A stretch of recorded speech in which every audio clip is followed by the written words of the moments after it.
Hey guys, I'm MG, and today I'll be looking at Sonic the Hedgehog 2, the movie, which is a 2022 action-adventure comedy film, but is based on a video game with the same name, and it was also directed by returning director Jeff Fowler, and written by a whole lot of people. However, why don't we stop eating and start reviewing right now?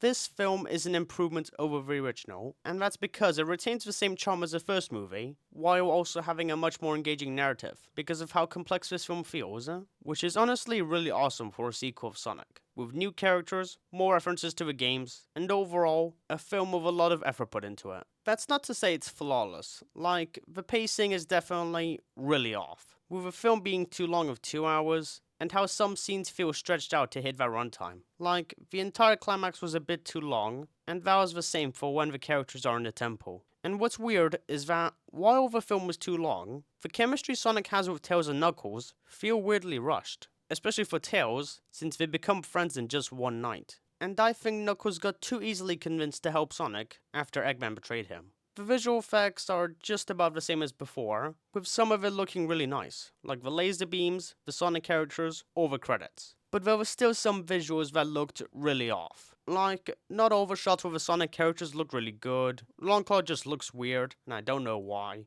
Plus, the explosions look really fake, which is kind of bad to see in a Sonic movie, especially since there's a lot more of those effects than the first film. I did also want to see more of Tom and Maddie, because I did like those characters in the original, and they're still likable here with good scenes between them, but I wish that they had more to do in the film, instead of evacuating civilians and being at a wedding, while the Sonic characters fight Robotnik. The comedy isn't great either, with tons of funny moments mixed in with some moments that didn't work for me comedically. The Preston cameo was also really not that special, because I'm personally not that big of a fan of his channel, so sorry. But that's enough of my issues. Now let's talk about why this film is better than the first. The cinematography just stands out to me a lot more, with nice camera movements and shots, with my favorite being this impressive one take in the climax. The action is also a massive step up, with the truck chase being the great opening of a film, the house fight being entertaining, the dance fight being really enjoyable, the mountain chase was really exhilarating, the wedding fight was really funny,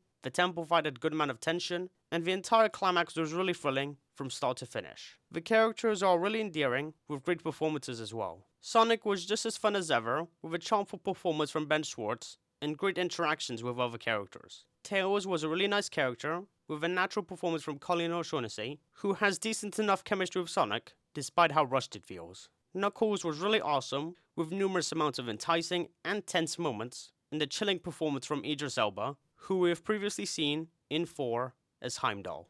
Dr. Eggman was even more enjoyable than before, who has charismatic acting from Jim Carrey, and hilarious moments with him and Agent Stone. Tom and Maddie was still as nice as ever, with James Marsden and Tika Sumpter being just as good as ever, with heartwarming scenes between them and the Sonic characters. I also love how much more screen time was given to Rachel. I enjoyed her character in the first film, but this film just makes her more enjoyable, with great comedic acting from Natasha Rothwell. And the way she says "Run, Randall" is just so funny to me. The music was really energetic, and it helps add more levity and emotion, which is really deserved for a film like this. The references to the games were really nice, and felt like part of the story. Plus, the mid-credit scene was really amazing, and does a wonderful job of setting up the next movie. So overall, despite its flaws, it's still a worthwhile sequel to the original, that I would highly recommend for everyone. 8.2 out of 10. Goodbye everyone, and thank you for watching. Bye!